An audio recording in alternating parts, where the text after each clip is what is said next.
Good morning/afternoon/evening, everyone. We live in a world where people can say anything, do anything, and act in ways we don't expect. And yet the biggest question isn't about them, it's about us. What does this mean about me? How do we remain calm when someone disrespects us? How do we stay unshaken when life throws difficult people in our path? The answer isn't to change them, it's to change ourselves. The first step to never getting angry or bothered by anyone is understanding that no one has control over your emotions unless you hand it to them. Imagine your mind as a house. Would you leave your front door wide open for just anyone to walk in and make a mess? Of course not. So why do we let people's words and actions invade our peace? The truth is, most people's negativity has nothing to do with you. It's about them, their stress, their insecurities, their struggles. And yet, we make it personal. We take offense.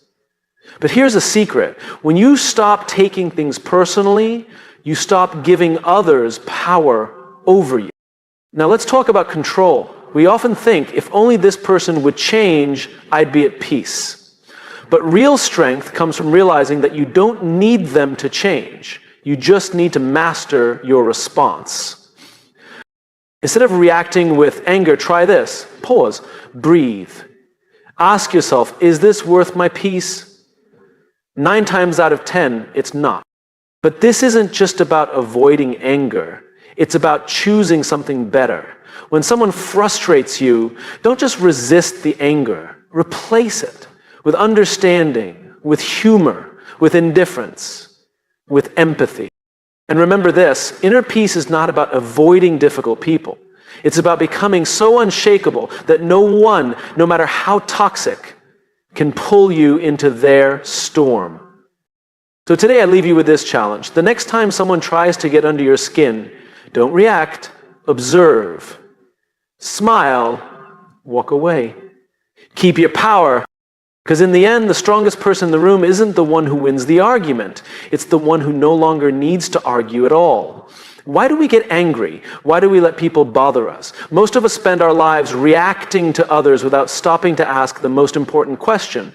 Why does this affect me? We focus on what people said, what they did, what went wrong. But if we truly want to be unshakable, we have to start with why. Could you imagine this, someone cuts you off in traffic, instantly frustration bubbles up. Your heart rate rises, you mutter something under your breath or maybe even honk your horn. But why? Did that person's action really take something from you? Or did your expectation that people should always drive carefully and respectfully cause the frustration? The real source of our anger and irritation is not the external event itself, but the meaning we attach to it. We get upset when someone is rude to us because we expect respect. We feel hurt when someone ignores us because we expect acknowledgement. We get annoyed when things don't go as planned because we expect control. But expectations are not reality. The moment we realize that the world does not operate according to our personal rule book, we free ourselves from the constant cycle of frustration. Think about the last time someone's words hurt you. Maybe they criticized your work, dismissed your opinion, or made a sarcastic comment.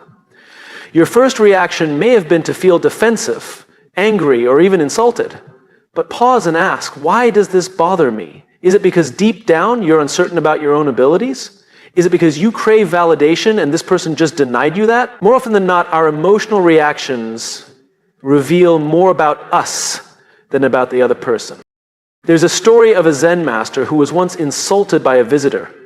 Instead of reacting, the master simply smiled and asked, if someone offers you a gift and you do not accept it, to whom does the gift belong? The visitor replied, to the giver, of course. The master nodded and said, then why should I accept your anger? This is the power of detachment. When we start with why, when we examine the root of our emotional reactions, we gain clarity. And with clarity comes choice. Instead of automatically reacting, we can decide whether something is truly worth our energy. Consider a different approach to life. Instead of demanding that the world meet your expectations, let go of them. Instead of expecting people to be kind, accept that some people are not. Instead of assuming others will always be fair, recognize that fairness is a personal value, not a universal law. When you shift your mindset in this way, people lose their ability to bother you. They can do what they want, but you remain in control of your response.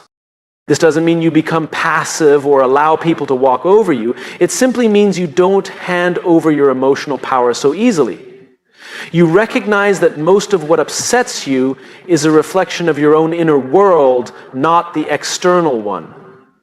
And that realization alone gives you the ability to remain calm in situations that once triggered you. The next time you feel anger rising, don't ask, "What did they do to me?" Ask, "Why does this bother me?"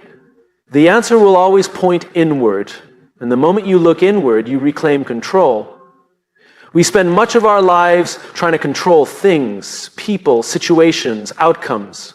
We want things to go our way, for people to behave the way we expect, and for life to be predictable and fair.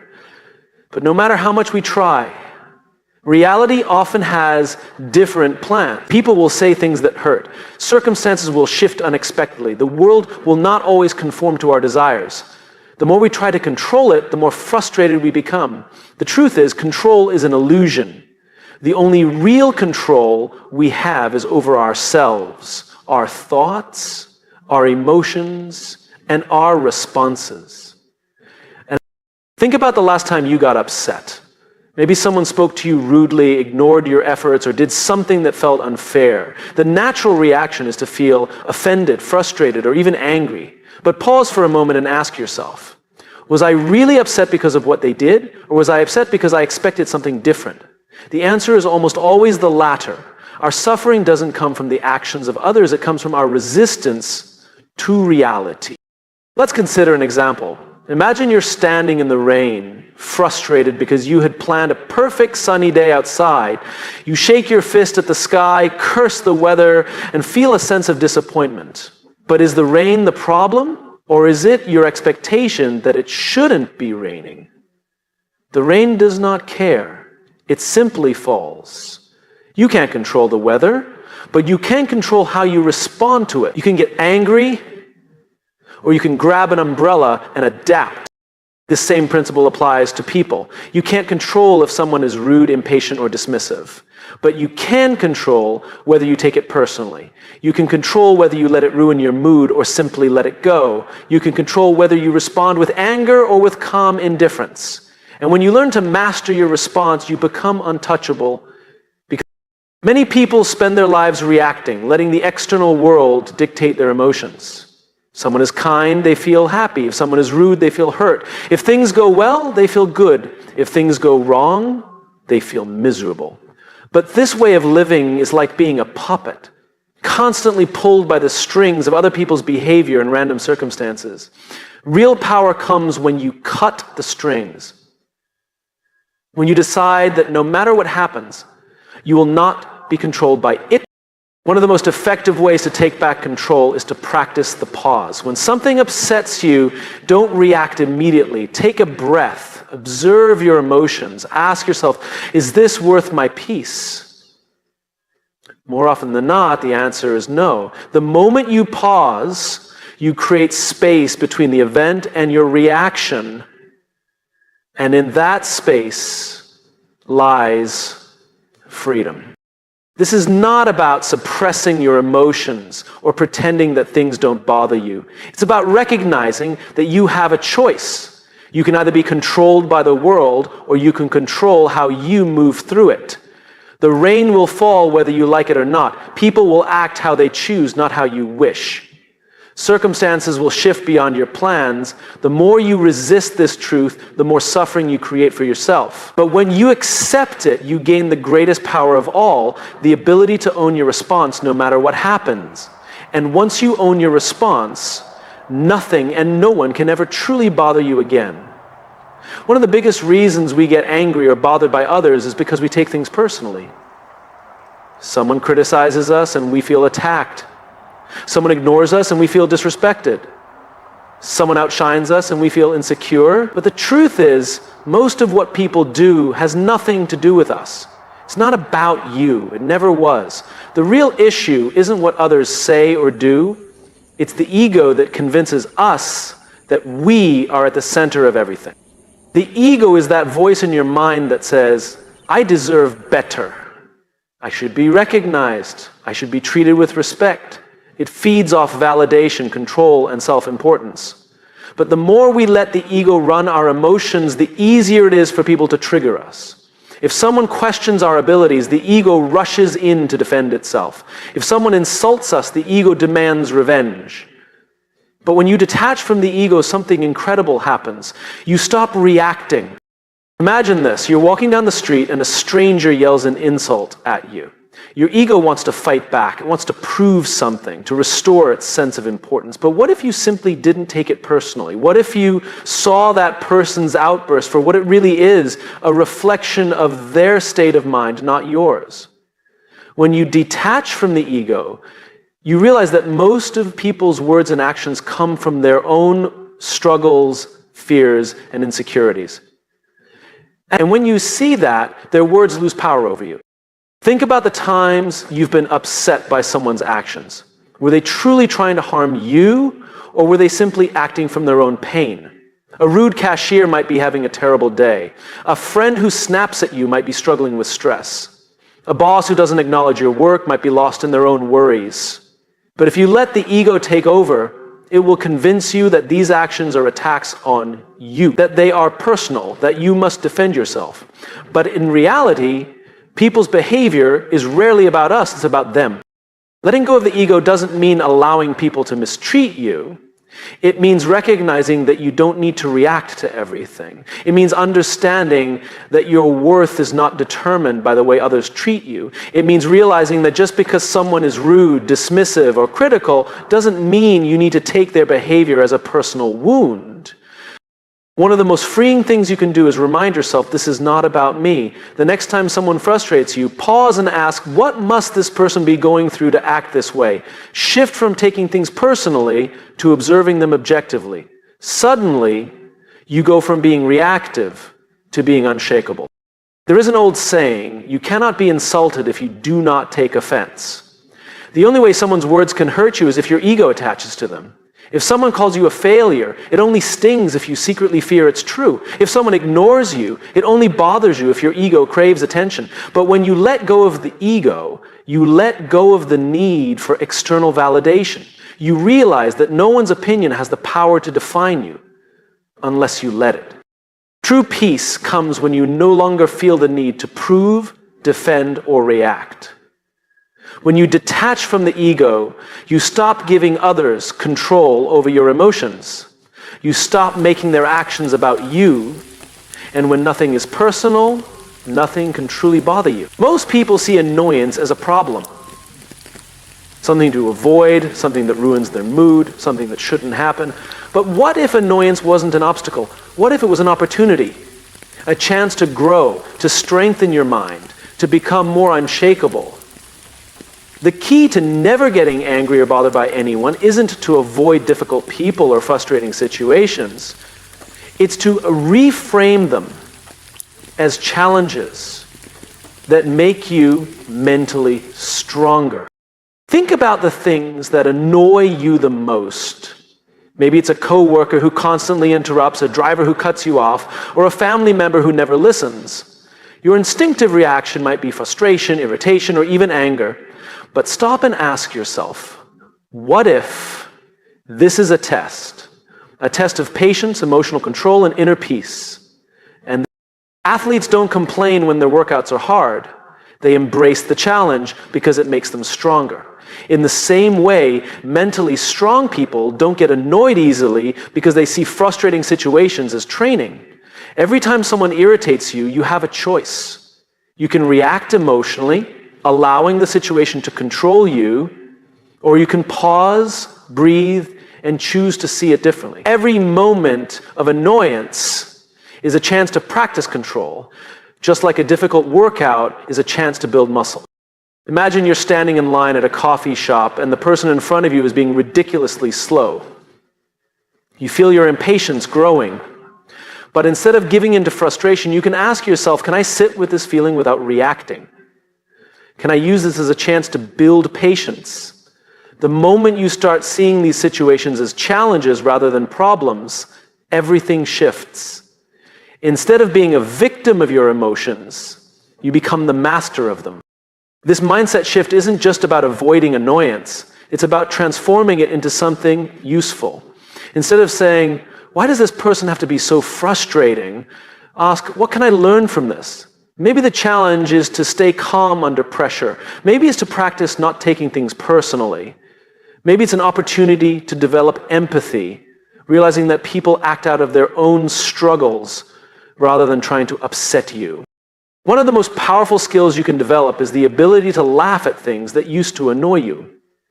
Humor is a secret weapon against frustration. If someone is being difficult, instead of getting upset, smile to yourself and think, another challenge. Let's see how unshakable I can be today. Suddenly, what would have been an irritating experience becomes a game, one where winning means keeping your peace no matter what happens. Some of the most successful and peaceful people in the world don't avoid challenges. They seek them out. They understand that growth comes from discomfort, and emotional strength is built through exposure to difficult situations. The key isn't to wish for a world without annoying people. It's to become the kind of person who remains calm no matter what. The next time you feel irritation rising, remember, this is a challenge, not a problem, not a setback, but a chance to strengthen your emotional control. Treat it like a mental workout, an opportunity to prove to yourself that you are in charge of your emotions, not the world around you. And when you start thinking this way, you'll find that fewer and fewer things have the power to bother you at all. When someone disrespects you, ignores you, or acts in a way that feels unfair, the natural instinct is to react with anger. Anger makes us feel powerful, like we are standing up for ourselves. But in reality, anger rarely solves anything. It only fuels conflict, drains our energy, and gives others control over our emotions. The real power lies in choosing empathy over anger. Empathy is not weakness. It does not mean excusing bad behavior or letting people walk over you. It means recognizing that most of the time when people act out, it has nothing to do with you and everything to do with them. Their stress, their insecurities, their struggles. When you understand this, it becomes much harder to take things personally. Imagine someone cuts you off in traffic. Your first reaction might be frustration. How dare they? Don't they see me? But what if you paused and considered another possibility? Maybe they just got terrible news. Maybe they are rushing to a loved one in the hospital. Maybe they're completely lost in their own worries. The reality is, you don't know.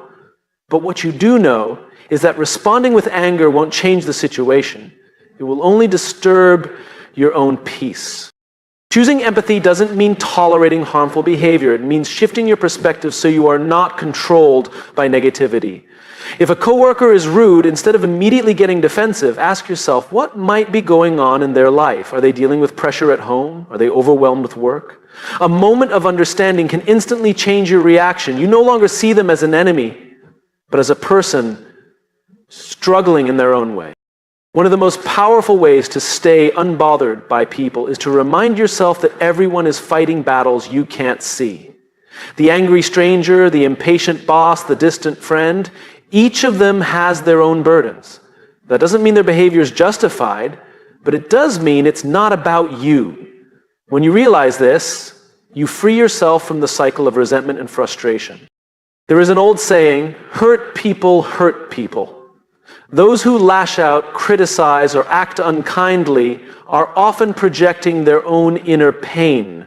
When you react with anger, you are simply feeding into their negativity. But when you respond with calmness, or better yet, with kindness, you break the cycle. You don't let their emotions dictate yours. You remain in control. Think about the last time you were short-tempered with someone. Were you really angry at them, or were you just stressed, tired, or frustrated about something else? Most of us have had moments where we've acted in ways we later regret, not because we are bad people, but because we were struggling. If you can recognize this in yourself, you can recognize it in others. And when you do, you realize that choosing empathy over anger isn't just about helping them. It's about protecting your own peace. Empathy doesn't always mean engaging. Sometimes the best response is to step back and not let someone else's negativity affect you. You don't have to fix them. You don't have to take their pain on as your own, but you can choose not to add to it. And in doing so, you protect your energy, your happiness, and your ability to stay calm in any situation. The next time someone does something that would normally make you angry, pause. Instead of reacting, ask yourself, what might be going on with them? Even if you never know the answer, the simple act of asking shifts your mindset. And when you see people with more understanding, you'll find that fewer and fewer things have the power to bother you at all. Many people think of peace as something they will eventually achieve, some future state where nothing bothers them, where life is perfectly calm, and where they are finally free from stress. But this way of thinking sets them up for disappointment. Peace is not a final destination. It's not something you arrive at one day and never lose. It's a daily practice, a choice you make over and over again, moment by moment. Think about physical fitness. You don't go to the gym once and expect to stay in shape forever. You have to keep training, keep exercising, and keep strengthening your body. The same applies to your mind. Just because you remain calm in one situation doesn't mean you will automatically stay calm in the next. Peace is like a muscle. It needs to be worked on every single day. The world will never stop testing you. There will always be difficult people, unexpected problems, and moments that challenge your patience. But the goal is not to eliminate these challenges, it's to get better at handling them. The person who never gets angry or bothered isn't someone who never faces difficulties.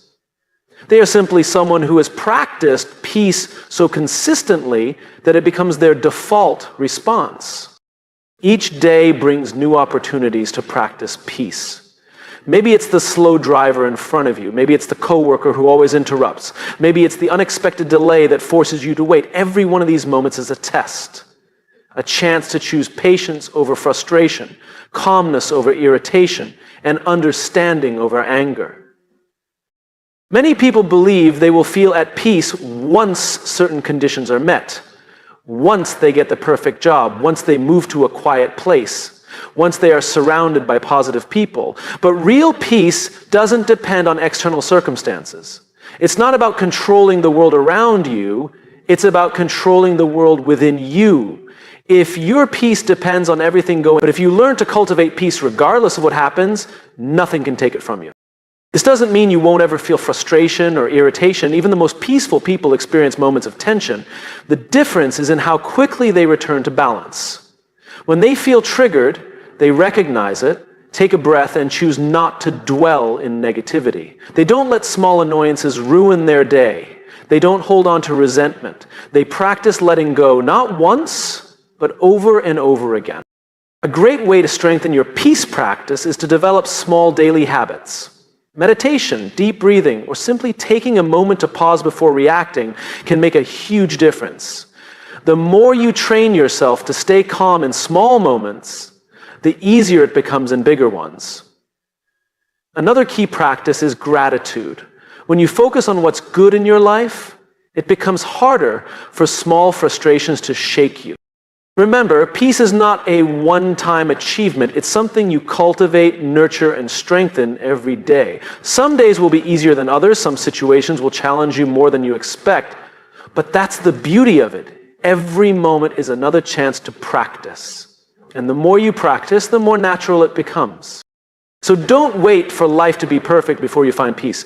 Don't wait for people to change or for circumstances to align exactly the way you want. Start now. Start where you are. Because true peace isn't something you find, it's something you become.